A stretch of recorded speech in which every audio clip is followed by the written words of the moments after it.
Emily and Jake. Their story began in New York City, a place that never sleeps, but for them, time seemed to stand still. They met during their sophomore year of college in a literature class. Emily, with her bright red hair and a laugh that sounded like music, immediately caught Jake's attention. He was the quiet guy with glasses, the one who preferred books to noisy parties. But when their eyes met, something clicked. Their first date was simple. They walked through Central Park, ate ice cream, and laughed at silly jokes. Emily talked about her dream of becoming a journalist, and Jake listened, smiling. He said her energy inspired him, and she loved his calmness, his ability to listen and support. Their relationship grew quickly. They became inseparable. Jake gave Emily a bracelet engraved with "Forever Yours" on her birthday. She wore it every day, a symbol of their love. They dreamed about the future, an apartment in Brooklyn, travels, a family. It seemed like nothing could break their world. But everything changed when Jake started working on a new project. At first, Emily noticed that Jake was staying late at work more often. He explained it was because of project deadlines, and she believed him. But then he started canceling their plans, blaming exhaustion. Their conversations became shorter, and their evenings together grew rare. One night, while they were having dinner at their favorite restaurant, Jake spent the entire evening staring at his phone. Emily felt something was off, but decided not to push. "Jake, are you okay?" she asked, trying to catch his gaze. "Yeah, just tired," he replied, not looking up from the screen. "Maybe you could tell me what's going on? You've been distant lately." "Everything's fine, Emily. Don't overthink it." His tone was sharp, and it hurt her. She wanted to talk, but he shut down, as if a wall had grown between them. Everything became clear one morning when Jake went to take a shower, and his phone vibrated on the table. Emily glanced at the screen and saw a message. Asterisk, "Can't wait to see you. You're the best." Asterisk, the message was from an unknown number. Her heart raced. She wanted to believe it was a mistake, but something inside her wouldn't let it go. Emily decided not to jump to conclusions, but from that day on, she started noticing the little things. Jake smiled at his phone more often, and when she asked who he was texting, he brushed it off with a joke. One day, she saw him talking on the phone secretly in the park. His words, "I'll be free soon," and "We can be together," were the final straw. Emily decided to find out the truth.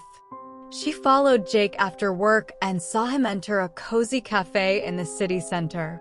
A girl was waiting for him there. They hugged, and Emily felt her world crumbling. She couldn't hold back her tears, but decided to approach them. When Jake saw her, his face turned pale. "Emily, I can explain," he started, but she interrupted him. "Who is she?" The girl sitting with Jake introduced herself as Sarah. She said she and Jake were just friends, but Emily didn't believe her. She demanded the truth, and Jake finally confessed. It turned out Sarah was his ex-girlfriend, someone he hadn't seen in years. They had run into each other at work, and old feelings had resurfaced. Jake said he didn't want to hurt Emily, but couldn't break things off with Sarah. "You promised we'd be together," Emily whispered, taking off the bracelet and throwing it on the table.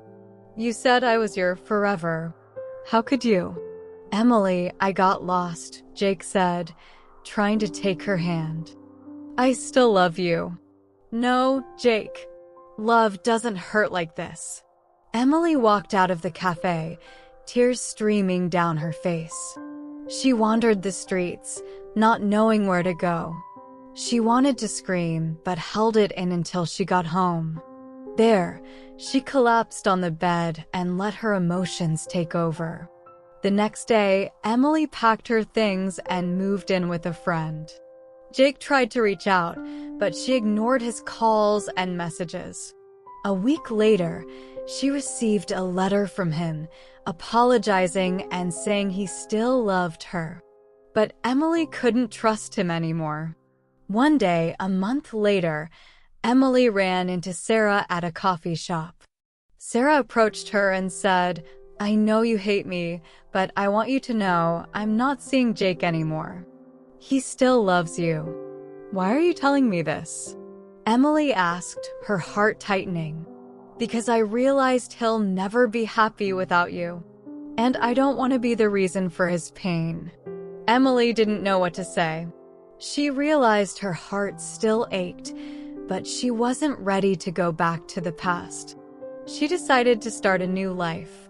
She focused on her career and began writing articles for a major publication. Her stories resonated with thousands of people, and she realized her pain had made her stronger. Months passed. Emily stood on the rooftop of her new apartment, looking at the lights of New York. She thought about Jake, about Sarah, about how life could change in an instant. She realized love wasn't just happiness, it was also pain. But it was that pain that helped her understand who she was and what she deserved. She took out the bracelet that still lay in her jewelry box and held it in her hands. The engraving, "Forever Yours," felt so distant now.